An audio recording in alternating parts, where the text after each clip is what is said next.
Hello students, ਅੱਜ ਆਪਾਂ ਜਿਹੜੀ ਤੁਹਾਨੂੰ ਵਿਦਿਆਰਥੀ ਅਭਿਆਸ ਪੁਸਤਕ ਨੈਸ਼ਨਲ ਅਚੀਵਮੈਂਟ ਸਰਵੇ ਦੀ ਬੁੱਕ ਮਿਲੀ ਹੋਈ ਹੈ ਜਮਾਤ 5ਵੀਂ ਦਾ ਇਹ ਬੁੱਕ ਕਰਾਂਗੇ। ਇਹ ਬੁੱਕ ਦੀ ਅੱਜ ਆਪਾਂ ਕਰਾਂਗੇ ਜਿਹੜੀ ਸਕੂਲ ਸਿੱਖਿਆ ਵਿਭਾਗ ਦੀ ਤਰਫ ਤੋਂ ਕੀਤੀ ਗਈ ਹੈ। ਇਹਦਾ ਆਪਾਂ ਲਾਸਟ ਜਿਹੜੀ ਵਰਕਸ਼ੀਟ ਤੋਂ ਸ਼ੁਰੂ ਕਰਦੇ 10 ਤੁਹਾਨੂੰ ਇਹ ਨੈਸ ਦੀਆਂ ਅਭਿਆਸ ਸ਼ੀਟ ਦਿੱਤੀਆਂ ਹੋਈਆਂ ਨੇ। ਇਹਦੇ 'ਚ ਟਾਈਮ ਜਿਵੇਂ ਟੋਟਲ ਕੁਐਸਚਨਸ ਹਰ ਵਰਕਸ਼ੀਟ ਦੇ ਉੱਪਰ 53 ਕੁਐਸਚਨਸ ਨੇ ਤਾਂ ਔਰ ਟਾਈਮ ਤੁਹਾਡਾ 90 ਮਿੰਟਸ ਦਾ ਹੈ। ਤਾਂ ਇਹਦਾ ਆਪਾਂ ਸਟਾਰਟ ਕਰਦੇ ਹਾਂ 10th ਵਰਕਸ਼ੀਟ।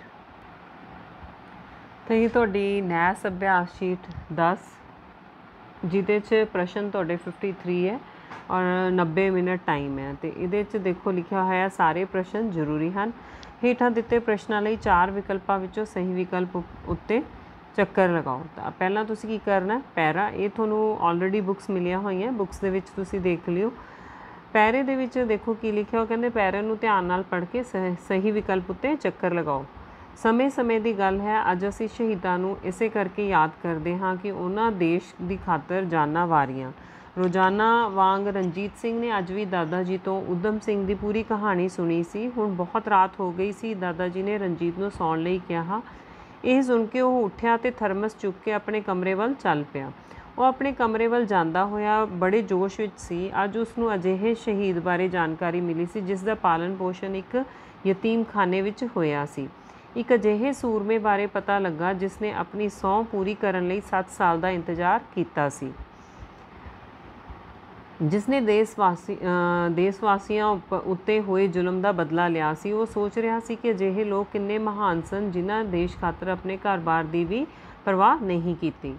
ਤਾਂ ਹੁਣ ਪ੍ਰਸ਼ਨ ਦੇ ਉੱਪਰ ਦੇਖੋ, ਹੇਠ ਦਿੱਤੇ ਪ੍ਰਸ਼ਨਾਂ ਦੇ ਉੱਤਰ ਵਿੱਚੋਂ ਸਹੀ ਉੱਤਰ 'ਤੇ ਚੱਕਰ ਲਗਾਓ। ਤਾਂ ਬੱਚੋ ਤੁਹਾਨੂੰ ਜਿਹੜੀ ਸ਼ੀਟ ਮਿਲੂਗੀ ਤੁਸੀਂ ਉਹਦੇ 'ਚ ਵੀ ਠੀਕ ਉੱਤਰ 'ਤੇ ਸਹੀ ਨਿਸ਼ਾਨੀ ਲਗਾਉਣੀ ਹੈ।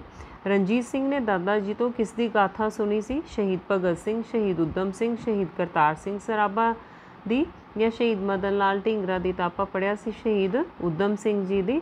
ਤਾਂ ਐੜੇ 'ਤੇ ਆਪਾਂ ਸਹੀ ਦੀ ਨਿਸ਼ਾਨੀ ਲਗਾਵਾਂਗੇ। ਸ਼ਹੀਦ ਊਧਮ ਸਿੰਘ ਜੀ ਦਾ ਪਾਲਣ ਪੋਸ਼ਣ ਡੈਸ਼ ਵਿੱਚ ਹੋਇਆ ਸੀ। ਤਾਂ ਆਪਾਂ ਇਹਦੇ 'ਚ ਪੜ੍ਹਿਆ ਸੀਗਾ ਯਤੀਮਖਾਨੇ ਵਿੱਚ। ਐੜੇ 'ਤੇ ਉੱਤਰ ਪਿਆ, ਆਪਾਂ ਐੜੇ 'ਤੇ ਸਹੀ ਦੀ ਨਿਸ਼ਾਨੀ ਲਗਾਵਾਂਗੇ। ਤੀਸਰਾ ਪ੍ਰਸ਼ਨ ਹੈ, ਸੂਰਮੇ ਸ਼ਬਦ ਲਈ ਸਹੀ ਅਰਥ ਕਿਹੜਾ ਹੋਵੇਗਾ? ਤਾਂ ਸੂਰਮੇ ਵਾਸਤੇ ਕਿਹੜਾ ਹੋਵੇਗਾ? ਸ਼ਹੀਦ, ਜੋਸ਼, ਬਹਾਦਰ ਕਿ ਮਹਾਨ? ਸੂਰਮੇ ਲਈ ਬਹਾਦਰ ਆਏਗਾ। ਅੱਗੇ ਚੱਲਦੇ ਹਾਂ। ਨੈਕਸਟ ਪੇਜ ਦੇ ਉੱਪਰ ਹੈ ਤੁਹਾਡਾ ਚੌਥਾ ਪ੍ਰਸ਼ਨ ਹੈ। ਉਹ ਕਹਿੰਦੇ ਹੇਠ ਲਿਖਿਆ ਵਾਕਾਂ ਵਿੱਚ ਕਿਰਿਆ ਸ਼ਬਦ ਕਿਹੜਾ ਹੈ? ਤਾਂ ਕਿਰਿਆ ਸ਼ਬਦ ਹੁਣ ਇਹਦੇ 'ਚ ਉਹ ਥਰਮਸ ਚੁੱਕ ਕੇ ਆਪਣੇ ਕਮਰੇ ਵੱਲ ਚੱਲ ਪਿਆ। ਥਰਮਸ, ਕਮਰੇ, ਚੱਲ ਪਿਆ। ਤਾਂ ਕਿਰਿਆ ਸਾਫ਼ ਨਜ਼ਰ ਆ ਰਹੀ ਹੈ ਇਹਦੇ 'ਚ ਕਿਹੜੀ ਹੈ? ਚੱਲ ਪਿਆ। ਪੰਜਵਾਂ ਪ੍ਰਸ਼ਨ ਹੈ, ਰਣਜੀਤ ਸਿੰਘ ਆਪਣੇ ਦਾਦਾ ਜੀ ਤੋਂ ਅਕਸਰ ਕਿਹੋ ਜਿਹੀਆਂ ਕਹਾਣੀਆਂ ਸੁਣਦਾ ਸੀ? ਕਿਹੋ ਜਿਹੀਆਂ ਕਹਾਣੀਆਂ ਸੁਣਦਾ ਸੀ? ਸ਼ਹੀਦਾਂ ਦੀਆਂ, ਹੈ ਨਾ। ਤਾਂ ਊੜੇ 'ਤੇ ਉੱਤਰ ਪਿਆ। ਤੁਸੀਂ ਚਾਰੇ ਆਪਸ਼ਨਸ ਪੜ੍ਹਨੀਆਂ ਨੇ। ਹੁਣ 5 ਅੱਗੇ ਨੀਚੇ ਦੇਖੋ ਇਸ਼ਤਿਹਾਰ ਕਹਿ ਰਹੇ। ਇਸ਼ਤਿਹਾਰ ਨੂੰ ਦੇਖ ਕੇ ਤੁਸੀਂ ਉੱਤਰ ਦੱਸਣਾ। ਤਾਂ ਇਸ਼ਤਿਹਾਰ ਕਿਸ ਬਾਰੇ ਹੈ? ਨੋਵਲ ਕਰੋਨਾ ਵਾਇਰਸ COVID-19 ਬਾਰੇ। ਘਰ ਵਿੱਚ 14 ਦਿਨ ਇਕਾਂਤਵਾਸ ਵਿੱਚ ਰਹਿਣ ਲਈ ਧਿਆਨਯੋਗ ਗੱਲਾਂ। ਤਾਂ ਇਹ ਤੁਹਾਨੂੰ ਇਹਦੇ 'ਚ ਸਾਰੀਆਂ ਗੱਲਾਂ ਦਿੱਤੀਆਂ ਹੋਈਆਂ ਵੀ ਹਵਾਦਾਰ ਕਮਰੇ ਵਿੱਚ ਇਕੱਲੇ ਰਹੋ, ਠੀਕ ਹੈ। ਕਰੋਨਾ ਵਾਇਰਸ ਤੋਂ ਬਚਣ ਲਈ ਵਾਰ-ਵਾਰ ਸਾਬਣ ਜਾਂ ਅਲਕੋਹਲ ਆਧਾਰਿਤ ਸੈਨੀਟਾਈਜ਼ਰ ਵਰਤੋ। ਪਰਿਵਾਰਕ ਮੈਂਬਰਾਂ ਤੋਂ ਘੱਟੋ ਘੱਟ 1 ਮੀਟਰ ਦੀ ਦੂਰੀ ਬਣਾ ਕੇ ਰੱਖੋ। ਕਰੋਨਾ ਪੀੜਤ ਵਿਅਕਤੀ ਅਤੇ ਉਸ ਦੀ ਸੇਵਾ ਸੰਭਾਲ ਵਾਲਾ ਵਿਅਕਤੀ ਮਾਸਕ ਜ਼ਰੂਰ ਪਾਵੇ। ਘਰਾਂ ਵਿੱਚ ਮਹਿਮਾਨ ਨਾ ਬੁਲਾਓ। ਘਰੇਲੂ ਸਮਾਨ ਸਾਂਝੇ ਤੌਰ 'ਤੇ ਨਾ ਵਰਤੋ। ਅਤੇ ਕਿਹਦੇ ਬਾਰੇ ਦੱਸਿਆ ਗਿਆ? ਇਹ ਨੋਵਲ ਕਰੋਨਾ ਵਾਇਰਸ ਦੇ ਜਿਹੜੇ ਇਕਾਂਤਵਾਸ ਉਹਦੇ ਬਾਰੇ ਦੱਸਿਆ ਗਿਆ। ਇਕਾਂਤਵਾਸ ਵਿੱਚ ਕਿੰਨੇ ਦਿਨਾਂ ਦਾ ਹੁੰਦਾ ਹੈ? ਤਾਂ ਉੱਪਰ ਉਹਦੇ 'ਚ ਲਿਖਿਆ ਹੋਇਆ ਸੀ 14 ਦਿਨਾਂ ਦਾ। ਊੜੇ 'ਤੇ ਨਿਸ਼ਾਨੀ ਲਗਾਵਾਂਗੇ। ਇਸ ਇਸ਼ਤਿਹਾਰ ਵਿੱਚ ਕਿਸ ਬਾਰੇ ਗੱਲ ਕੀਤੀ ਗਈ ਹੈ? ਨੋਵਲ ਕਰੋਨਾ ਵਾਇਰਸ ਬਾਰੇ, ਇਕਾਂਤਵਾਸ ਬਾਰੇ, ਕੋਵਿਡ ਤਾਂ ਹੈ ਨਹੀਂ ਇੱਥੇ, ਉਪਰੋਕਤ ਸਾਰੇ। ਜੇ ਤਾਂ ਕੋਵਿਡ ਹੁੰਦਾ ਫਿਰ ਤਾਂ ਆਪਾਂ ਉਪਰੋਕਤ ਸਾਰੇ ਇੱਥੇ ਲਿਖਦੇ। ਤਾਂ ਇੱਥੇ ਇਹਨਾਂ ਨੇ ਕੋਵਿਡ ਲਿਖਿਆ ਹੋਇਆ, ਕੋਵਿਡ ਨਹੀਂ ਹੈ ਬੱਚੋ। ਨੋਵਲ ਕਰੋਨਾ ਵਾਇਰਸ ਬਾਰੇ ਆਪਾਂ ਟਿਕ ਕਰਾਂਗੇ। ਜੇ ਤਾਂ ਇੱਥੇ ਕੋਵਿਡ ਹੁੰਦਾ ਫਿਰ ਸੱਸੇ 'ਤੇ ਆਉਣਾ ਸੀ ਨਿਸ਼ਾਨੀ। ਹੁਣ ਆਪਾਂ ਇਹਦੇ 'ਤੇ ਬਾਕੀ ਤੁਹਾਨੂੰ ਆਨਸਰ ਕੀ ਜਦੋਂ ਆਊਗੀ ਉਦੋਂ ਦੇਖ ਲਿਓ। ਇਹ ਕੁਐਸਚਨ ਇਹ ਠੀਕ ਕਰਵਾਉਂਦੇ ਆ ਤਾਂ ਤੁਸੀਂ ਪ੍ਰਸ਼ਨ ਦਾ ਉੱਤਰ ਸਹੀ ਕਰ ਲਿਓ। ਵੈਸੇ ਜੇ ਇਹਦੇ ਅਕੋਰਡਿੰਗਲੀ ਦੇਖੀਏ ਤਾਂ ਊੜਾ ਉੱਤਰ ਸਹੀ ਬਣ ਰਿਹਾ। ਅੱਗੇ ਦੇਖਦੇ ਹਾਂ। ਜੇ ਉਹ ਕੋਵਿਡ ਦੀ ਜਗ੍ਹਾ 'ਤੇ ਤੁਹਾਨੂੰ ਕੋਵਿਡ ਠੀਕ ਕਰਵਾਉਣਗੇ ਤਾਂ ਤੁਸੀਂ ਸੱਸੇ 'ਤੇ ਨਿਸ਼ਾਨੀ ਲਗਾਓਗੇ ਜਦੋਂ ਵੀ ਇਹ ਵਰਕਸ਼ੀਟ ਦੀ ਵਾਰੀ ਆਉਂਦੀ ਹੈ। 8ਵਾਂ ਕੋਰੋਨਾ ਵਾਇਰਸ ਤੋਂ ਬਚਣ ਲਈ ਡੈਸ਼ ਹੱਥ ਧੋਣੇ ਚਾਹੀਦੇ ਹਨ। ਕੀ ਧੋਣੇ ਚਾਹੀਦੇ ਹਨ? ਦਿਨ ਵਿੱਚ ਸਾਨੂੰ ਵਾਰ-ਵਾਰ ਆਇਆ ਸੀ ਉਹਦੇ 'ਚ, ਤਾਂ ਈੜੀ ਤੇ ਉੱਤਰ ਪਿਆ, ਆਪਾਂ ਈੜੀ ਤੇ ਸਹੀ ਦੀ ਨਿਸ਼ਾਨੀ ਲਗਾਵਾਂਗੇ। ਅੱਗੇ ਇਕਾਂਤਵਾਸ ਵਿੱਚ ਕਿਸ ਤੋਂ 1 ਮੀਟਰ ਦੀ ਦੂਰੀ ਰੱਖਣੀ ਚਾਹੀਦੀ ਹੈ? ਤਾਂ ਕਿਸ ਤੋਂ ਰੱਖਣੀ ਚਾਹੀਦੀ ਹੈ? ਪਰਿਵਾਰਕ ਮੈਂਬਰਾਂ ਤੋਂ। ਐੜੇ ਤੇ ਸਹੀ ਦੀ ਨਿਸ਼ਾਨੀ ਲਗਾਓਗੇ। ਉਹ ਕਹਿੰਦੇ ਹੇਠ ਲਿਖੇ ਵਾਕ ਵਿੱਚ ਲਕੀਰੇ ਸ਼ਬਦ ਦਾ ਕੀ ਭਾਵ ਹੈ? ਸਾਂਝੇ ਤੌਰ ਤੇ। ਇਹਦਾ ਕੀ ਭਾਵ ਹੈ? ਜਿਹੜਾ ਸਮਾਨ ਇੱਕ ਵਿਅਕਤੀ ਵਰਤਦਾ ਹੋਵੇ, ਉਹ ਤਾਂ ਸਾਂਝਾ ਤੌਰ ਨਹੀਂ ਹੋਇਆ। ਜਿਹੜਾ ਸਮਾਨ 2 ਵਿਅਕਤੀ, ਉਹ ਵੀ ਨਹੀਂ। ਜਿਹੜਾ ਸਮਾਨ ਸਾਰੇ ਵਿਅਕਤੀ ਹੀ ਵਰਤਦੇ ਹਨ, ਤੇ ਈੜੀ ਦੇ ਉੱਪਰ ਤੁਸੀਂ ਟਿਕ ਲਗਾਉਣੀ ਹੈ। ਅੱਗੇ ਚੱਲਦੇ ਹਾਂ। ਹੁਣ ਨੀਚੇ ਵਾਰਤਾਲਾਪ ਦਿੱਤੀ ਹੋਈ ਹੈ। ਅਰਮਾਨ ਅਤੇ ਸਰਤਾਜ ਦੋਵੇਂ ਦੋਸਤ ਸਕੂਲ ਨੂੰ ਜਾਂਦੇ ਹੋਏ ਆਪਸ ਵਿੱਚ ਗੱਲਾਂ ਕਰ ਰਹੇ ਹਨ। ਤਾਂ ਕਿੱਥੇ ਜਾ ਰਹੇ ਹਨ ਉਹ? ਇਹ ਧਿਆਨ ਰੱਖਣਾ ਹੈ, ਸਕੂਲ ਨੂੰ ਜਾਂਦੇ ਹੋਏ। ਠੀਕ ਹੈ। ਅੱਗੇ ਹੁਣ ਵਾਰਤਾਲਾਪ ਜਿਹੜੀ ਹੈਗੀ ਹੈ ਤੁਸੀਂ ਆਪਣੀ ਬੁੱਕਸ ਦੇ ਵਿੱਚ ਜ਼ਰੂਰ ਪੜ੍ਹ ਲੈਣੀ ਹੈ। ਅਰਮਾਨ ਕਹਿੰਦਾ ਯਾਰ ਸਰਤਾਜ ਤੂੰ ਕੱਲ੍ਹ ਸ਼ਾਮੀ ਗਰਾਊਂਡ ਵਿੱਚ ਖੇਡਣ ਕਿਉਂ ਨਹੀਂ ਆਇਆ? ਸਰਤਾਜ ਸਾਡੀ ਸਬਮਰਸੀਬਲ ਦੀ ਮੋਟਰ ਤੋਂ ਪਾਣੀ ਨਹੀਂ ਆ ਰਿਹਾ ਸੀ, ਅਸੀਂ ਉਹਨਾਂ ਨੂੰ ਠੀਕ ਕਰਾ ਰਹੇ ਸੀ। ਤਾਂ ਸਰਤਾਜ ਕਹਿ ਰਿਹਾ ਅਰਮਾਨ ਅੱਛਾ ਮੋਟਰ ਨੂੰ ਕੀ ਹੋਇਆ? ਸਰਤਾਜ ਕਹਿੰਦਾ ਯਾਰਾ ਮੋਟਰ ਠੀਕ ਸੀ, ਜ਼ਮੀਨ ਹੇਠਲਾ ਪਾਣੀ ਹੋਰ ਨੀਚੇ ਚਲਾ ਗਿਆ, ਤਾਂ ਕਰਕੇ ਬੋਰ ਹੋਰ ਡੂੰਘਾ ਕਰਨਾ ਪਿਆ। ਅਰਮਾਨ ਕਹਿੰਦਾ ਯਾਰ ਇਹ ਪਾਣੀ ਨੀਵੇਂ ਕਿਉਂ ਹੁੰਦੇ ਜਾ ਰਹੇ? ਪਰਸੋਂ ਚਾਚੀ ਬਚਨੀ ਵੀ ਇਹੀ ਕਹਿੰਦੀ ਸੀ ਕਿ ਉਹਨਾਂ ਦੀ ਵੀ ਮੋਟਰ ਪਾਣੀ ਛੱਡ ਗਈ। ਸਰਤਾਜ ਮੇਰੇ ਦਾਦਾ ਜੀ ਨੇ ਦੱਸਿਆ ਕਿ ਉਹਨਾਂ ਦੇ ਬਚਪਨ ਵੇਲੇ ਪਾਣੀ ਦਾ ਪੱਧਰ ਬਹੁਤ ਉੱਚਾ ਸੀ, ਉਹ ਖੂਹਾਂ ਨਲਕਿਆਂ ਤੋਂ ਪਾਣੀ ਵਰਤਦੇ ਸੀ। ਅਰਮਾਨ ਹਾਂ ਸੱਚ, ਮੇਰੀ ਮਾਸੀ ਦੇ ਵਿਹੜੇ ਵਿੱਚ ਵੀ ਨਲਕਾ ਲੱਗਾ ਹੋਇਆ, ਉਹ ਪਰ ਉਸ ਵਿੱਚੋਂ ਪਾਣੀ ਨਹੀਂ ਆਉਂਦਾ। ਸਰਤਾਜ ਦਾਦਾ ਜੀ ਕਹਿੰਦੇ ਨੇ ਇਹ ਸਭ ਕੁਝ ਪਾਣੀ ਦੀ ਦੁਰਵਰਤੋਂ ਕਾਰਨ ਹੋ ਰਿਹਾ ਹੈ। ਅਰਮਾਨ ਪਾਣੀ ਦੀ ਦੁਰਵਰਤੋਂ ਉਹ ਕਿਵੇਂ? ਦਾਦਾ ਜੀ ਕਹਿੰਦੇ ਨੇ ਕਿ ਅਸੀਂ ਝੋਨੇ ਫਸਲਾਂ ਲਗਾ ਕੇ ਧਰਤੀ ਹੇਠ ਬੇਤਹਾਸ਼ਾ ਪਾਣੀ ਕੱਢੀ ਜਾ ਰਹੇ ਹਾਂ। ਘਰਾਂ ਵਿੱਚ ਲੱਗੇ ਸਬਮਰਸੀਬਲ ਪੰਪਾਂ ਦੁਆਰਾ ਕੱਢਿਆ ਪਾਣੀ ਸੰਜਮ ਨਾਲ ਨਹੀਂ ਵਰਤ ਰਹੇ ਹਾਂ। ਤੈਨੂੰ ਪਤਾ ਹੈ ਦਾਦਾ ਜੀ ਇਹ ਵੀ ਸੋਚ ਕੇ ਦੁਖੀ ਹੋ ਰਹੇ ਸੀ ਕਿ ਜੇ ਪਾਣੀ ਇੰਝ ਹੀ ਡੂੰਘੇ ਹੁੰਦੇ ਗਏ ਤਾਂ ਪਾਣੀ ਪੀਣ ਲਈ ਵੀ ਪਾਣੀ ਮਿਲਣਾ ਔਖਾ ਹੋ ਜਾਣਾ ਹੈ। ਅਰਮਾਨ ਸਹੀ ਗੱਲ ਹੈ, ਇਹ ਤਾਂ ਸੋਚਣ ਵਾਲੀ ਗੱਲ ਹੈ। ਸਾਨੂੰ ਸਭ ਨੂੰ ਮਿਲ ਕੇ ਪਾਣੀ ਦੀ ਦੁਰਵਰਤੋਂ ਨੂੰ ਰੋਕਣਾ ਚਾਹੀਦਾ ਹੈ। ਸਰਤਾਜ ਬਿਲਕੁਲ ਸਹੀ, ਅਸੀਂ ਵੀ ਅੱਜ ਤੋਂ ਫਲਾਂ ਅਤੇ ਸਬਜ਼ੀਆਂ ਨੂੰ ਧੋ ਕੇ ਬਚਿਆ ਪਾਣੀ ਪੌਦਿਆਂ ਨੂੰ ਪਾਵਾਂਗੇ, ਫੁਹਾਰੇ ਦੀ ਜਗ੍ਹਾ ਬਾਲਟੀ ਨਾਲ ਨਹਾਵਾਂਗੇ, ਪਾਣੀ ਦੀ ਟੂਟੀ ਕਦੇ ਵੀ ਖੁੱਲ੍ਹੀ ਨਹੀਂ ਛੱਡਾਂਗੇ। ਅਰਮਾਨ ਹਾਂ ਅਸੀਂ ਆਪਣੇ ਲਈ ਅਤੇ ਸਭਨਾਂ ਲਈ ਪਾਣੀ ਦੀ ਬਚਤ ਕਰਾਂਗੇ। ਉਪਰੋਕਤ ਵਾਰਤਾਲਾਪ ਵਿੱਚ ਹੇਠ ਲਿਖੇ ਪ੍ਰਸ਼ਨਾਂ ਦੇ ਸਹੀ ਵਿਕਲਪ ਚੁਣੋ। ਅਰਮਾਨ ਅਤੇ ਸਰਤਾਜ ਕਿੱਥੇ ਜਾ ਰਹੇ ਸਨ? ਤਾਂ ਕਿੱਥੇ ਜਾ ਰਹੇ ਸਨ? ਉਹ ਸਕੂਲ ਨੂੰ ਜਾ ਰਹੇ ਸੀ ਨਾ, ਤਾਂ ਆਪਾਂ ਈੜੀ ਦੇ ਉੱਪਰ ਸਹੀ ਦੀ ਨਿਸ਼ਾਨੀ ਲਗਾਉਣੀ ਹੈ। ਨੈਕਸਟ ਪੇਜ ਦੇ ਉੱਪਰ ਤੁਹਾਡਾ 12ਵਾਂ ਪ੍ਰਸ਼ਨ ਹੈ, ਕਿਸ ਦੀ ਮਾਸੀ ਦੇ ਵਿਹੜੇ ਵਿੱਚ ਨਲਕਾ ਲੱਗਾ ਹੈ? ਤਾਂ ਆਇਆ ਸੀ ਨਾ ਉਹ ਕਹਿੰਦਾ ਅਰਮਾਨ ਕਹਿੰਦਾ ਵੀ ਮੇਰੀ ਮਾਸੀ ਦੇ ਵਿਹੜੇ ਵਿੱਚ ਨਲਕਾ ਲੱਗਿਆ ਹੈ ਪਰ ਪਾਣੀ ਉਹਦੇ 'ਚ ਆਉਂਦਾ ਨਹੀਂ, ਤਾਂ ਊੜੇ ਦੇ ਉੱਪਰ ਤੁਸੀਂ ਸਹੀ ਦੀ ਨਿਸ਼ਾਨੀ ਲਗਾਉਣੀ ਹੈ। ਬੇਤਹਾਸ਼ਾ ਸ਼ਬਦ ਤੋਂ ਕੀ ਭਾਵ ਹੈ? ਬੇਤਹਾਸ਼ਾ ਤੋਂ ਕੀ ਭਾਵ ਹੈ? ਲੋੜ ਤੋਂ ਵੱਧ। ਐੜੇ 'ਤੇ ਨਿਸ਼ਾਨੀ ਲਗਾਓਗੇ। ਹੇਠ ਲਿਖਿਆਂ ਵਿੱਚ ਹੈਰਾਨੀ ਵਾਲੇ ਸ਼ਬਦ ਵਾਕ ਦੇ ਅੰਤ ਵਿੱਚ ਕਿਹੜਾ ਚਿੰਨ੍ਹ ਆਉਂਦਾ ਹੈ? ਜਿੱਥੇ ਹੈਰਾਨੀ ਵਾਲੇ ਹੁੰਦੇ ਆ ਬੱਚੋ ਉੱਥੇ ਵਿਸਮਆਦਿਕ ਚਿੰਨ੍ਹ ਐੜਾ 'ਤੇ ਪਿਆ ਇਹ ਆਉਂਦਾ। ਵਾਰਤਾਲਾਪ ਅਨੁਸਾਰ ਕਿਹੜਾ ਕਥਨ ਸਹੀ ਹੈ? ਤਾਂ ਸਾਨੂੰ ਪਾਣੀ ਦੀ ਵਰਤੋਂ ਸੰਜਮ ਨਾਲ ਕਰਨੀ ਚਾਹੀਦੀ ਹੈ। ਸਾਨੂੰ ਬੇਤਹਾਸ਼ਾ ਪਾਣੀ ਨਹੀਂ, ਇੱਥੇ ਇਹ ਗਲਤ ਹੈ ਐੜਾ। ਈੜੀ ਵੀ ਗਲਤ ਹੈ, ਤਾਂ ਈੜੀ ਠੀਕ ਹੈ, ਸਾਨੂੰ ਪਾਣੀ ਦੀ ਟੂਟੀ ਖੁੱਲ੍ਹੀ ਨਹੀਂ ਛੱਡਣੀ ਚਾਹੀਦੀ।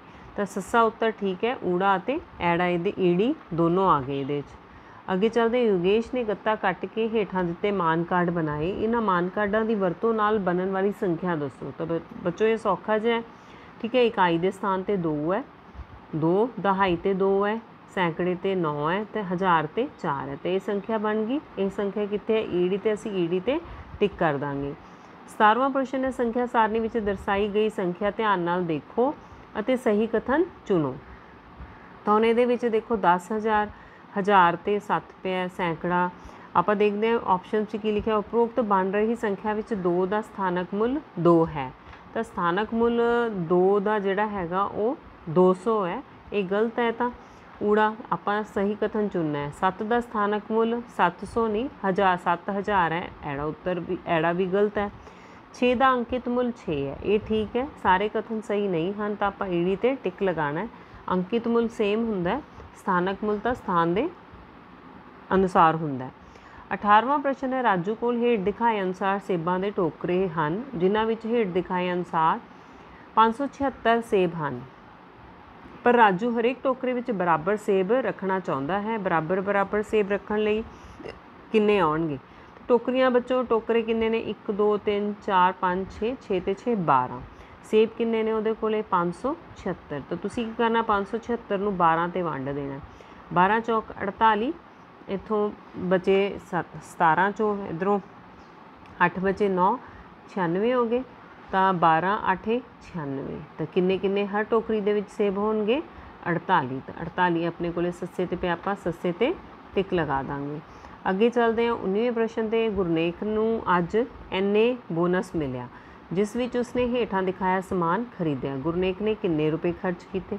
तो जिन्ने दा समान खरीदिया उन्होंने आपां जोड़ दांगे। 500 ते 2300 कितना हो गया? 2800। 2800 दे विच जो तुसी 1850 की करना ने? जोड़ देना।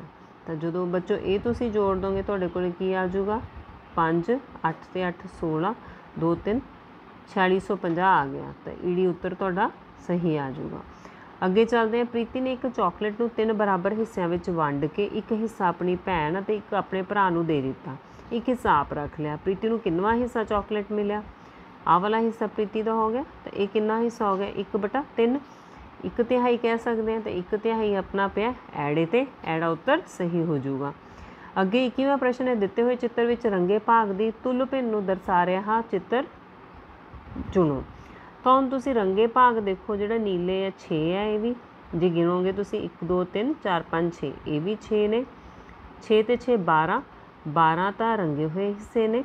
तो टोटल कुल किन्ने हिस्से है? 12 दे विच 4 आ जिहड़े नहीं रंगे, ये भी 16 हो गए। तो ये जे तुसीं 2 ते कटोगे ये कितना आ जाऊगा? 2 2 6 12 2 8 16। हुण दोबारा है किहदे ते कट्टिया जाऊगा? फिर 2 ते कट्टिया जांदा। 2 3 6 2 चौके 8, 3/4 आ गया।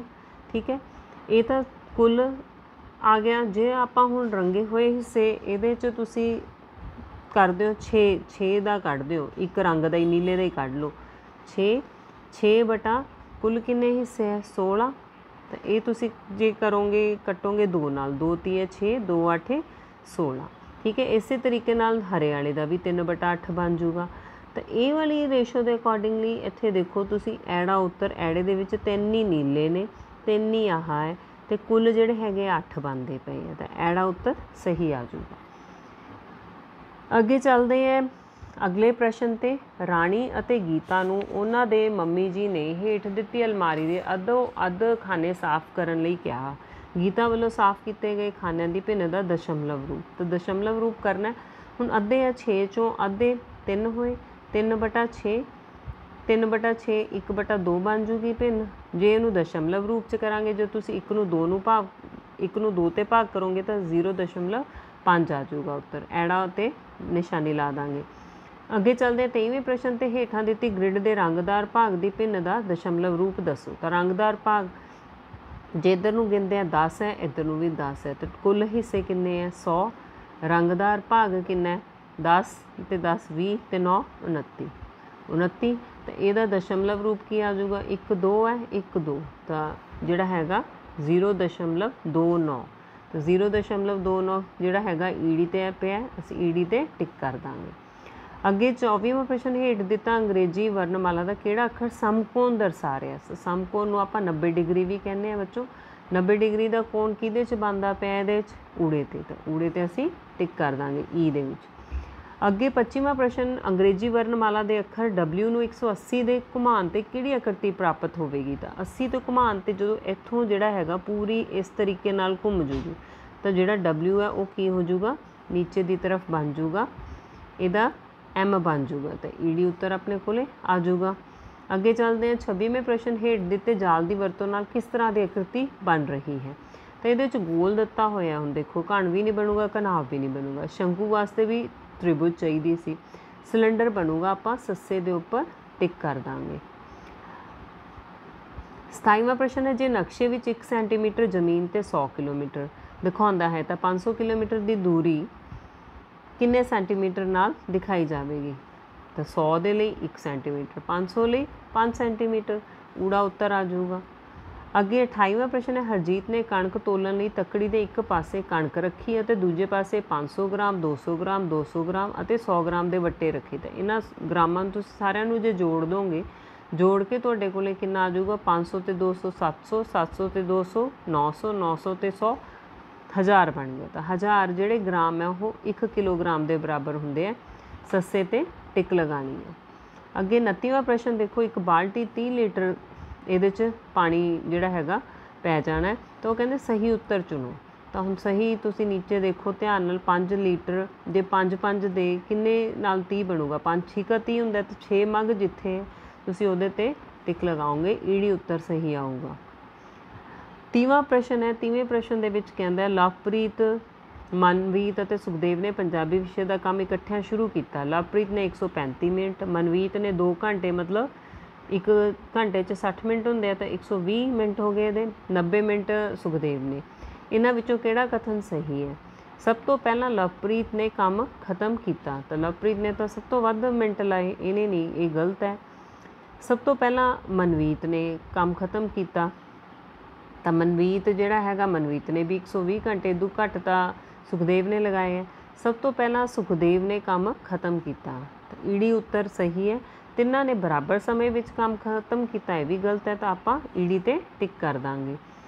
31ਵਾਂ ਪ੍ਰਸ਼ਨ ਹੈ, 1350 ਗ੍ਰਾਮ ਆਟੇ ਅਤੇ 850 ਗ੍ਰਾਮ ਖੰਡ ਦਾ ਕੁੱਲ ਭਾਰ ਹੋਵੇਗਾ। ਤਾਂ ਇਹਦੇ 'ਚ ਕੀ ਹੈ, ਤੁਸੀਂ ਦੋਨਾਂ ਨੂੰ ਜੋੜ ਜਦੋਂ ਕਰੋਗੇ ਤਾਂ ਤੁਹਾਡੇ ਕੋਲੇ 1350 ਅਤੇ 850, ਇਹਨਾਂ ਦੋਨਾਂ ਦਾ ਜੋੜ ਜਿਹੜਾ ਤੁਹਾਡੇ ਕੋਲ ਆ ਜਾਊਗਾ 2200 ਗ੍ਰਾਮ। ਅਤੇ ਇਹ 2200 ਗ੍ਰਾਮ ਹੁਣ ਕਿਹਦੇ 'ਚ ਆਉਂਦਾ ਹੈ, 2 ਕਿਲੋਗ੍ਰਾਮ ਅਤੇ 3 ਕਿਲੋਗ੍ਰਾਮ ਦੇ ਵਿੱਚ ਹੋਵੇਗਾ। ਈਡੀ ਉੱਤਰ ਤੁਹਾਡਾ ਸਹੀ ਆਊਗਾ। ਅੱਗੇ ਨੈਕਸਟ 32ਵੇਂ ਪ੍ਰਸ਼ਨ ਦੇ ਵਿੱਚ ਕਹਿੰਦਾ ਸੁਨੀਲ, ਅਨਿਲ ਅਤੇ ਰਾਜੂ ਨੇ ਉਹਨਾਂ ਦੇ ਅਧਿਆਪਕ ਨੇ ਅੱਧੀ ਛੁੱਟੀ ਕਰਨ ਲਈ ਸਮਾਂ ਵੇਖ ਕੇ ਦੱਸਣ ਲਈ ਕਿਹਾ। ਘੜੀ ਵੇਖ ਕੇ ਕਿਸਨੇ ਸਹੀ ਸਮਾਂ ਦੱਸਿਆ? ਤਾਂ ਹੁਣ ਇੱਥੇ ਘੜੀ ਦੇ ਉੱਪਰ ਕਿੰਨਾ ਸਮਾਂ ਵੱਜਿਆ, 11:30। ਇਹਨੇ ਆਹ ਸਹੀ ਦੱਸ ਰਿਹਾ। ਤਾਂ ਇਹ ਕੌਣ ਹੈ, ਰਾਜੂ। ਤਾਂ ਜਿੱਥੇ ਰਾਜੂ ਲਿਖਿਆ, ਰਾਜੂ ਨੇ ਸਹੀ ਸਮਾਂ ਦੱਸਿਆ। 33ਵਾਂ ਪ੍ਰਸ਼ਨ ਹੈ, ਰਮਨੀਤ ਨੇ 10 ਮੀਟਰ ਰਿਬਨ ਖਰੀਦਿਆ ਅਤੇ ਉਸ ਦੀ ਸਹੇਲੀ ਨੇ 990 ਸੈਂਟੀਮੀਟਰ ਰਿਬਨ ਖਰੀਦਿਆ। ਦੱਸੋ ਹੇਠਾਂ ਦਿੱਤਿਆਂ ਵਿੱਚੋਂ ਕਿਹੜਾ ਕਥਨ ਗਲਤ ਹੈ? ਹੁਣ ਉਹ ਗਲਤ ਪੁੱਛ ਰਹੇ। ਰਮਨੀਤ ਨੇ ਆਪਣੀ ਸਹੇਲੀ ਤੋਂ ਵੱਧ ਲੰਬਾਈ ਦਾ ਰਿਬਨ ਖਰੀਦਿਆ, ਠੀਕ ਹੈ। 10 ਮੀਟਰ ਦਾ ਮਤਲਬ ਕੀ ਹੁੰਦਾ ਬੱਚੋ, 1000 ਸੈਂਟੀਮੀਟਰ।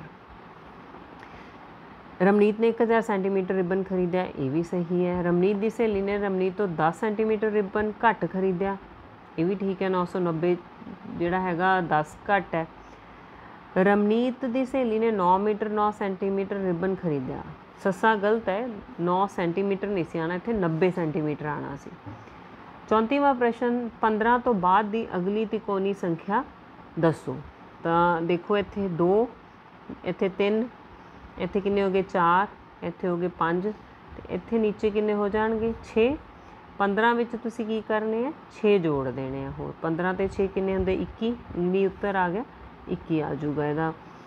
35ਵਾਂ ਪ੍ਰਸ਼ਨ ਹੈ, ਹੇਠਾਂ ਦਿੱਤੇ ਛੜ ਗ੍ਰਾਫ ਵਿੱਚ ਕਿਸੇ ਸ਼ਹਿਰ ਵਿੱਚ ਪਿਛਲੇ 5 ਮਹੀਨਿਆਂ ਦੌਰਾਨ ਹੋਈ ਵਰਖਾ ਦੀ ਜਾਣਕਾਰੀ ਦਿੱਤੀ ਗਈ ਹੈ। ਪਿਛਲੇ 5 ਮਹੀਨਿਆਂ ਦੀ ਜਾਣਕਾਰੀ ਆਪਾਂ ਨੂੰ ਦਿੱਤੀ ਹੋਈ ਹੈ। ਤਾਂ ਉਹ ਕਹਿੰਦੇ ਆ ਮਹੀਨਿਆਂ ਦੇ ਨਾਮ ਨੀਚੇ ਦਿੱਤੇ ਆ। ਛੜ ਗ੍ਰਾਫ ਨੂੰ ਧਿਆਨ ਨਾਲ ਦੇਖ ਕੇ ਦੱਸੋ ਕਿ ਜੁਲਾਈ ਮਹੀਨੇ ਵਿੱਚ ਮਈ ਮਹੀਨੇ ਨਾਲੋਂ ਕਿੰਨੀ ਵੱਧ ਵਰਖਾ ਹੋਈ। ਤਾਂ ਮਈ ਦੇ ਮਹੀਨੇ ਵਿੱਚ 10 ਹੋਈ ਮਿਲੀਮੀਟਰ ਅਤੇ ਜੁਲਾਈ ਦੇ ਮਹੀਨੇ ਵਿੱਚ 50 ਹੋਈ। ਤਾਂ ਕਿੰਨੇ ਹੋ ਗਈ ਜ਼ਿਆਦਾ, 40 ਮਿਲੀਮੀਟਰ ਹੋ ਗਈ। ਤਾਂ 40 ਮਿਲੀਮੀਟਰ ਆਪਣੇ ਕੋਲ ਸੱਸੇ 'ਤੇ ਪਿਆ, ਆਪਾਂ ਸੱਸੇ 'ਤੇ ਟਿਕ ਕਰ ਦਾਂਗੇ। ਅੱਜ ਕੱਲ੍ਹ ਬਹੁਤ ਸਾਰੇ ਜੀਵ ਖਤਮ ਹੋ ਰਹੇ ਹਨ, ਇਸ ਦਾ ਕਾਰਨ ਹੋ ਸਕਦਾ ਹੈ ਅੰਨ੍ਹੇਵਾਹ ਸ਼ਿਕਾਰ, ਇਹ ਵੀ ਠੀਕ ਹੈ। ਰਹਿਣ ਸਥਾਨ ਦੀ ਕਮੀ, ਇਹ ਵੀ ਹੈ। ਵਾਤਾਵਰਣ 'ਚ ਤਬਦੀਲੀ, ਇਹ ਵੀ ਆ ਰਹੀ ਹੈ। ਸੱਸੇ 'ਤੇ ਲਿਖਿਆ ਉਪਰੋਕਤ ਸਾਰੇ ਆਪਾਂ ਸੱਸੇ 'ਤੇ ਟਿਕ ਕਰ ਦਾਂਗੇ। ਅੱਗੇ 37ਵਾਂ ਪ੍ਰਸ਼ਨ ਹੈ, ਕਿਸਾਨ ਫਸਲ ਕੱਟਣ ਪਿੱਛੋਂ ਉਸ ਨੂੰ ਘਰ ਦੇ ਕਿਸੇ ਕਮਰੇ ਵਿੱਚ ਰੱਖ ਦਿੰਦਾ ਹੈ। ਇਸ ਕਿਰਿਆ ਨੂੰ ਕੀ ਕਿਹਾ ਜਾਂਦਾ ਹੈ? ਫਸਲ ਦਾ ਮੰਡੀਕਰਨ, ਫਸਲ ਦਾ ਭੰਡਾਰਨ ਕਹਿੰਦੇ ਆ, ਫਸਲ ਦਾ ਸ਼ੁੱਧੀਕਰਨ, ਫਸਲ ਤੋਂ ਬੀਜ ਤਿਆਰ ਕਰਨਾ। ਨਹੀਂ, ਐੜਾ ਉੱਤਰ ਆਊਗਾ ਇਹਦੇ 'ਚ।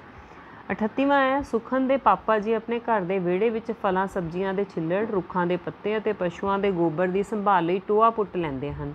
ਇਸ ਟੋਏ ਨੂੰ ਮਿੱਟੀ ਨਾਲ ਬੰਦ ਕਰਕੇ ਦੁਬਾਰਾ ਪੁੱਟਣ 'ਤੇ ਦੇਖਦੇ ਹਨ ਕਿ ਸੁੱਟਿਆ ਹੋਇਆ ਸਭ ਕੁਝ ਕਾਲੀ ਭੁਰਭੁਰੀ ਮਿੱਟੀ ਵਿੱਚ ਬਦਲ ਗਿਆ ਹੈ। ਹੁਣ ਉੱਪਰ ਹੋਰ ਮਿੱਟੀ ਸੁੱਟ ਕੇ ਟੋਆ ਬੰਦ ਕਰ ਦੇਣਾ ਚਾਹੀਦਾ ਹੈ? ਨਹੀਂ, ਕੁਦਰਤੀ ਖਾਦ ਤਿਆਰ ਹੋ ਗਈ ਹੈ, ਫਸਲਾਂ ਅਤੇ ਪੌਦਿਆਂ ਵਿੱਚ ਪਾ ਲੈਣੀ ਚਾਹੀਦੀ ਹੈ, ਇਹ ਠੀਕ ਹੈ।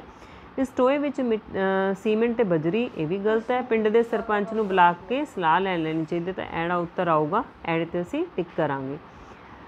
अगे 39वां क्वेश्चन है, छोटे किसान खेती करन लई खेतीबाड़ी के सारे संद नहीं खरीद सकते। तुहाडे अनुसार अजिहे किसानां नूं खेती के संद कित्थों लैणे चाहीदे हन? वड्डे किसानां तो वरतों लई मंग लैणे चाहीदे हन, किराए उत्ते लै लैणे चाहीदे हन, किसानां दी सुविधा लई बणीਆਂ सहकारी सभावां तो लैणे चाहीदे हन। ईडी उत्तर आऊगा। छोटे किसानां नूं खेतीबाड़ी छड्ड के होर धंधा करना चाहिए, ये भी गलत है। ईडी ते आपां टिक लगावांगे। अगे चलते हैं 40वां प्रश्न, ईगलू बर्फ का बनिया घर हुंदा है, बर्फीले खेतरां विच अजिहे घर क्यों बनाए जाते हैं? बर्फीले खेतरां विच घर निर्माण लई लोड़ींदी समग्री की घाट हुंदी है। ईगलू ठंडियां हवावां नूं रोकदे हन। ईगलू भावें बर्फ का बनिया हुंदा है, पर यह अंदरों गर्म हुंदा है, ये सही है। तो इहदे ते तुसीं ईडी ते टिक लगाओगे। नैक्सट क्वेश्चन है 41, ਵੱਖ-ਵੱਖ वस्तुआं गुणां जां ਲੱਛਣਾਂ ਦੇ आधार ਤੇ समान ਹੁੰਦੀਆਂ ਹਨ। ਨਿਮਨ ਵਿੱਚੋਂ ਕਿਹੜੇ ਜੁੱਟ ਦੀਆਂ ਵਸਤੂਆਂ ਸਾਂਝਾ ਗੁਣ ਰੱਖਦੀਆਂ ਹਨ?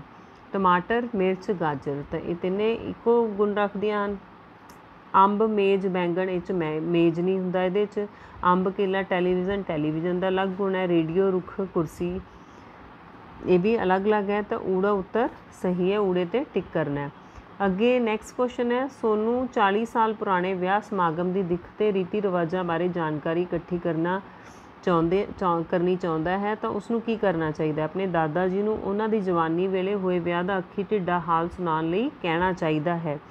अज दे हो रहे विआह समागम देख के अंदाज़ा लाउणा चाहिए है। अपने दोस्तां नाल चर्चा करनी चाहिए है। अज दा अखबार पढ़ के जानने की कोशिश करनी चाहिए है। तो किहदे ते टिक लगाओगे? इहदे च अपने दादा जी दी उन्हां दे ऊड़े उत्तर ते सही लगाऊंगी। अगे 43वां क्वेश्चन है, सिमरन दी मम्मी पोचा लाउण पिछों फर्श ते जल्दी सुकण लई पखा चला दिंदी है। अजिहा करन नाल फर्श जल्दी क्यों सुक जाता है? तेज़ हवा वाष्पीकरण की क्रिया नूं तेज़ कर दिंदा है। ठीक है, ये तेज़ हवा वाष्पीकरण की क्रिया नूं हौली कर दिंदी है, ये गलत है। तेज़ हवा संघणाकरण की क्रिया नूं तेज़ कर दिंदी है, ये भी नहीं आऊगा। तेज़ हवा की क्रिया नूं, तो ऊड़ा उत्तर ये ठीक है, ऊड़े ते सही लगाना है। अगे 44वां क्वेश्चन है, राजू दियां अखां की रोशनी घट गई है। अजिहा विच उसनूं वध मात्रा विच ढुकवां भोजन खाना चाहिए है। बारग्राफ अनुसार राजू लई किहड़ा भोजन पदार्थ वध लाभदायक होवेगा? तो ये चो देखो सब तो ज़्यादा यदी है, ये की है? गाजर। तो सब तो ज़्यादा की खाना चाहिए? गाजर। नक्शे उत्ते रेलवे मार्ग दर्शाउण लई किहड़ा चिन्ह वरतिया जाता है? तो नक्शे उत्ते जो रेलवे मार्ग दर्शाउण लई सस्सा जिहड़ा ये दर्शाया जाता है। अगे 46वां है, बब्बू ने दीवार उत्ते लग्या पोस्टर देखा जिस विच कुछ लोग सड़क दुर्घटना विच जख्मी व्यक्ति नूं हस्पताल लैके जा रहे हैं। बब्बू ने पोस्टर तो की समझा? सड़क दुर्घटना विच जख्मी व्यक्तियों की मदद करनी चाहिए है। जख्मी व्यक्ति नूं लैके जाण लई डॉक्टर बुलाना चाहिए सी। ये लोग अपना समा खराब कर रहे हैं। जख्मी व्यक्ति नूं लैके जाण लई पुलिस होनी चाहिए है। तो ये ऊड़ा उत्तर आऊगा, सड़क दुर्घटना में जख्मी व्यक्ति की मदद करनी चाहिए है। 47वां, तुहाडे पिंड विच पानी फिल्टर करन लई आरओ लग्या होया है, जिसका पानी पिंड के लोगों के पीण लई ही पूरा हुंदा है। पिंड विच कुछ टपरीवास आए हैं जिन्हां नूं आरओ दा पानी लैन रोकिया जा रहा है। अजिहे विच तुसीं की करोगे? टपरीवास लोगों को किसी होर थां जाण लई सलाह देवांगे? नहीं, टपरीवास भी इंसान हैं। पीण वाला पानी देण लई सरपंच नाल गल करोगे, ये ठीक है। पानी भरन तो रोक रहे लोगों नाल लड़ाई शुरू करांगे, ये भी गलत है। टपरीवास लोगों नूं लड़ाई करन लई उकसा देवांगे? नहीं, ऐड़ा उत्तर आऊगा, ऐड़े ते टिक करोगे। अगे गलत जोड़े की पहचान करो। जमीन के अंदर हलचल, भूचाल, ये ठीक है। पानी की कमी कारण फसल ना होना, ये भी ठीक है। समुंदर पानी नाल तबाही, तो समुद्री पानी नाल तबाही नूं आपां हड़ नहीं कहते। हवा का बहुत ज़्यादा तेज वहाव उन्होंने तूफान कहने, ईडी उत्तर गलत जोड़ा है, ये आपां टिक करांगे। अगे 49 क्वेश्चन है, मिठाई खाण तो बाद गुड़ वाली चाह पीण ते किहो जिहा स्वाद महसूस होंदा है? तो मिठाई मिठी हुंदी है, उस तो बाद जिहड़ा गुड़ वाली चाह फिक्की लगूगी या मिठी घट लगूगी। तो ऊड़े तो कहना चाह घट मिठी लगेगी, ठीक है। चाह वध मिठी लगेगी, नहीं। चाह विचों नमकीन स्वाद आएगा, ये भी नहीं आना। स्वाद उत्ते कोई असर नहीं पवेगा, ऊड़ा उत्तर आऊगा। ਇਹਦੇ ਪ੍ਰਸ਼ਨ ਹੈ, ਪੱਛਮੀ ਬੰਗਾਲ ਦੀ ਹੱਦ ਸਮੁੰਦਰ ਨਾਲ ਲੱਗਦੀ ਹੈ। ਪੰਜਾਬ ਰਾਜ ਦੀ ਭੂਮੀ ਬਹੁਤ ਉਪਜਾਊ ਹੈ। ਰਾਜਾਂ ਦੀਆਂ ਇਹਨਾਂ ਵਿਸ਼ੇਸ਼ਤਾਵਾਂ ਤੋਂ ਅਸੀਂ ਉੱਥੋਂ ਦੇ ਭੋਜਨ ਸੰਬੰਧੀ ਕੀ ਅੰਦਾਜ਼ਾ ਲਗਾ ਸਕਦੇ ਹਾਂ? ਪੱਛਮੀ ਬੰਗਾਲ ਦੇ ਲੋਕਾਂ ਦਾ ਮੁੱਖ ਭੋਜਨ ਕਣਕ ਦੀ ਬਣੀ ਹੋਈ ਰੋਟੀ ਹੈ? ਨਹੀਂ, ਕਿਉਂਕਿ ਉਹ ਤਾਂ ਸਮੁੰਦਰ ਨਾਲ ਲੱਗਦਾ ਹੈ। ਪੰਜਾਬ ਦੇ ਲੋਕਾਂ ਦਾ ਮੁੱਖ ਭੋਜਨ ਕਣਕ ਦੀ ਬਣੀ ਹੋਈ ਰੋਟੀ ਹੈ? ਇਹ ਸਹੀ ਹੈ। ਪੰਜਾਬ ਦੇ ਲੋਕਾਂ ਦਾ ਮੁੱਖ ਭੋਜਨ ਮੱਛੀ ਚਾਵਲ ਹੈ? ਇਹ ਨਹੀਂ ਆਉਣਾ। ਪੰਜਾਬ ਅਤੇ ਪੱਛਮੀ ਬੰਗਾਲ ਦੇ ਲੋਕਾਂ ਦਾ ਮੁੱਖ ਭੋਜਨ ਮੱਛੀ ਚਾਵਲ ਹੈ, ਦੋਨਾਂ ਦਾ ਨਹੀਂ। ਤਾਂ ਇਹਦੇ 'ਚੋਂ ਜਿਹੜੀ ਸਹੀ ਕਥਨ ਹੈ ਉਹ ਐੜਾ ਹੈ। ਅੱਗੇ ਤੁਹਾਡਾ 51 ਨੰਬਰ 'ਤੇ, ਕਿਹੜੇ ਤਰੀਕੇ ਨਾਲ ਪਾਣੀ ਨੂੰ ਧਰਤੀ ਵਿੱਚੋਂ ਬਾਹਰ ਕੱਢਿਆ ਜਾਂਦਾ ਹੈ? ਤਾਂ ਕਿਹੜੇ ਤਰੀਕੇ ਨਾਲ ਕੱਢਿਆ ਜਾਂਦਾ ਹੈ? ਬੰਨ, ਡੈਮ ਅਤੇ ਖੂਹ ਬਣਾ ਕੇ। ਬੰਨ ਡੈਮ ਨਹੀਂ ਲਗਾਏ ਜਾਂਦੇ। ਤਲਾਬ ਅਤੇ ਖੂਹ ਦੀ ਮਦਦ ਨਾਲ, ਇਹ ਵੀ ਨਹੀਂ ਆਉਣਾ। ਖੂਹ ਅਤੇ ਟਿਊਬਵੈੱਲ ਲਗਾ ਕੇ, ਇਹ ਠੀਕ ਹੈ, ਈੜੀ 'ਤੇ ਟਿਕ ਕਰਾਂਗੇ। ਨਹਿਰਾਂ ਖੋਦ ਕੇ ਵੀ ਨਹੀਂ ਆਊਗਾ। ਅੱਗੇ 52 ਪ੍ਰਸ਼ਨ ਹੈ। 52 ਪ੍ਰਸ਼ਨ ਦੇ ਉੱਪਰ ਕਿਹਾ ਹੈ, ਭੂਤ ਤੋਂ ਵਰਤਮਾਨ ਸਮੇਂ ਤੱਕ ਆਉਂਦਿਆਂ ਇਮਾਰਤਾਂ ਬਣਾਉਣ ਦੀ ਤਕਨੀਕ ਜਾਂ ਸਮੱਗਰੀ ਵਿੱਚ ਕੀ ਤਬਦੀਲੀ ਆਈ ਹੈ? ਪੁਰਾਣੇ ਸਮਿਆਂ ਵਿੱਚ ਇਮਾਰਤਾਂ ਬਣਾਉਣ ਲਈ ਲੋਹੇ ਦੀ ਵਰਤੋਂ ਵਧੇਰੇ ਕੀਤੀ ਜਾਂਦੀ ਸੀ, ਪੁਰਾਣੇ ਸਮੇਂ 'ਚ ਤਾਂ ਨਹੀਂ ਸੀ ਕੀਤੀ ਜਾਂਦੀ। ਅਜੋਕੇ ਸਮੇਂ ਇਮਾਰਤਾਂ ਦੇ ਨਿਰਮਾਣ ਵਿੱਚ ਮਿੱਟੀ ਅਤੇ ਗਾਰੇ ਦੀ ਵਰਤੋਂ ਵੱਧ ਗਈ ਹੈ। ਤਾਂ ਅੱਜ ਕੱਲ੍ਹ ਇਹ ਪਹਿਲਾਂ ਹੁੰਦਾ ਸੀ। ਪੁਰਾਣੇ ਸਮਿਆਂ ਵਿੱਚ ਇਮਾਰਤਾਂ ਦੇ ਨਿਰਮਾਣ ਸਮੇਂ ਢੋਆ ਢੁਆਈ ਲਈ ਪਸ਼ੂਆਂ ਦੀ ਵਰਤੋਂ ਕੀਤੀ ਜਾਂਦੀ ਸੀ, ਇਹ ਸਹੀ ਹੈ। ਅਜੋਕੇ ਸਮੇਂ ਇਮਾਰਤਾਂ ਦੇ ਨਿਰਮਾਣ ਸਮੇਂ ਮਸ਼ੀਨਾਂ ਦੀ ਵਰਤੋਂ ਘਟ ਰਹੀ ਹੈ, ਇਹ ਵੀ ਨਹੀਂ ਆਉਣਾ। ਈੜੀ ਉੱਤਰ ਸਹੀ ਆਊਗਾ। ਲਾਸਟ ਕੁਐਸਚਨ ਹੈ ਤੁਹਾਡਾ, ਜੇਕਰ ਅਨਾਜ ਅਤੇ ਦੁੱਧ ਦੋਵਾਂ ਨੂੰ ਇੱਕ ਦਿਨ ਲਈ ਧੁੱਪ ਵਿੱਚ ਰੱਖ ਦਿੱਤਾ ਜਾਵੇ ਤਾਂ ਦੋਵਾਂ ਵਿੱਚੋਂ ਕਿਹੋ ਜਿਹੀ ਤਬਦੀਲੀ ਨਜ਼ਰ ਆਵੇਗੀ? ਅਨਾਜ ਅਤੇ ਦੁੱਧ ਦੋਵੇਂ ਖਰਾਬ ਹੋ ਜਾਣਗੇ? ਅਨਾਜ ਨਹੀਂ ਖਰਾਬ ਹੋਊਗਾ। ਦੁੱਧ ਖਰਾਬ ਹੋਣ ਤੋਂ ਬਚ ਜਾਵੇਗਾ, ਅਨਾਜ ਖਰਾਬ ਹੋ ਜਾਵੇਗਾ, ਇਹ ਵੀ ਠੀਕ ਨਹੀਂ ਹੈ। ਅਨਾਜ ਨੂੰ ਖਰਾਬ ਹੋਣ ਤੋਂ ਬਚਾਉਣ ਵਿੱਚ ਮਦਦ ਮਿਲੇਗੀ, ਦੁੱਧ ਖਰਾਬ ਹੋ ਜਾਵੇਗਾ, ਇਹ ਠੀਕ ਹੈ। ਦੋਵੇਂ ਖਰਾਬ ਹੋਣ ਤੋਂ ਬਚ ਜਾਣਗੇ, ਇਹ ਨਹੀਂ ਆਉਣਾ। ਈੜੀ ਉੱਤਰ ਸਹੀ ਆਊਗਾ। ਇਹ ਬੱਚੋਂ ਤੁਹਾਡੀਆਂ 10 ਵਰਕਸ਼ੀਟਸ ਨੇ। ਇਸ ਤੋਂ ਜਿਹੜਾ ਨੈਕਸਟ ਪੇਜ ਦੇ ਉੱਪਰ ਦੇਖੋ, ਕਰਨਾ ਤੁਸੀਂ ਇਸ ਤਰੀਕੇ ਨਾਲ ਹੋਊਗਾ। ਇੱਥੇ ਤੁਸੀਂ ਆਪਣਾ ਨਾਮ ਲਿਖੋਗੇ, ਇੱਥੇ ਸਕੂਲ ਦਾ ਨਾਮ ਲਿਖੋਗੇ, ਇੱਥੇ ਵਿਦਿਆਰਥੀ ਆਪਣਾ ਨਾਮ ਲਿਖੇਗਾ। ਸਕੂਲ ਦਾ ਤੁਹਾਨੂੰ ਡਾਈਸ ਕੋਡ ਦਿੱਤਾ ਜਾਊਗਾ, ਉਹ ਜਿਹੜਾ ਤੁਸੀਂ ਇੱਥੇ ਭਰਨਾ ਹੋਊਗਾ। ਸਪੋਜ਼ ਜੇ ਇੱਥੇ 0 ਹੈ ਉੱਪਰ, ਤਾਂ ਤੁਸੀਂ ਇਹ ਤਾਂ ਹੁਣ ਸਾਰੇ ਟੀਚਰਸ ਨੇ ਸਮਝਾ ਹੀ ਦਿੱਤਾ, 0 ਫਿਲ ਕਰੋਗੇ। ਨੈਕਸਟ ਵਾਲੇ 'ਚ ਜੇ 3 ਹੋਊਗਾ ਤਾਂ ਤੁਸੀਂ ਨੀਚੇ 3 ਵਾਲੇ ਨੂੰ ਪੂਰਾ ਹੋਲ 3 ਨੂੰ ਭਰੋਗੇ। ਜੇ ਅਗਲਾ 2 ਹੁੰਦਾ ਤਾਂ 2 ਭਰੋਗੇ। ਇਸ ਤਰੀਕੇ ਨਾਲ ਤੁਸੀਂ ਭਰਨਾ। ਆਪਣਾ ਆਧਾਰ ਨੰਬਰ, ਸਕੂਲ ਵਿੱਚ ਦਾਖਲੇ ਦੀ ਮਿਤੀ, ਇਹ ਸਾਰਾ ਕੁਝ ਤੁਹਾਨੂੰ ਟੀਚਰਸ ਲਿਖਵਾ ਕੇ ਸਾਰਾ ਦੱਸਣਗੇ। ਹਾਂ, ਕੁਐਸਚਨਸ ਜਿਵੇਂ ਤੁਸੀਂ ਉੱਪਰ ਟਿਕ ਕੀਤੇ ਆ, ਉਸ ਤੋਂ ਬਾਅਦ ਤੁਸੀਂ ਇੱਥੇ ਜਿਹੜਾ ਵੀ ਹੋਲ ਭਰਨਾ ਹੈ ਉਹਨਾਂ ਨੂੰ ਪੂਰਾ ਫਿਲ, ਇੱਕ ਹੋਲ ਹੀ ਭਰਨਾ ਹੈ, ਔਰ ਉੱਥੇ ਵੀ ਸਹੀ ਟਿਕ ਲਗਾਈ ਹੋਣੀ ਚਾਹੀਦੀ ਹੈ। ਤੇ ਜਿਹੜਾ ਤੁਹਾਡੀ ਕਲਾਸ ਦੇ ਵਿੱਚ ਹੋਊਗਾ ਉਹ ਇੱਥੇ ਸਾਈਨ ਕਰਨਗੇ, ਨਿਗਰਾਨ ਦੇ ਹਸਤਾਖਰ। ਤਾਂ ਇਹ ਤੁਹਾਡੀ ਵਰਕਸ਼ੀਟ ਨੰਬਰ 10 ਸੀਗੀ। ਤਾਂ ਇਹਨੂੰ ਤੁਸੀਂ ਧਿਆਨ ਨਾਲ ਆਪਣੀਆਂ ਬੁੱਕਸ ਦੇ ਉੱਪਰ ਕਰਨਾ। ਓਕੇ ਬੱਚੋ, ਥੈਂਕ ਯੂ।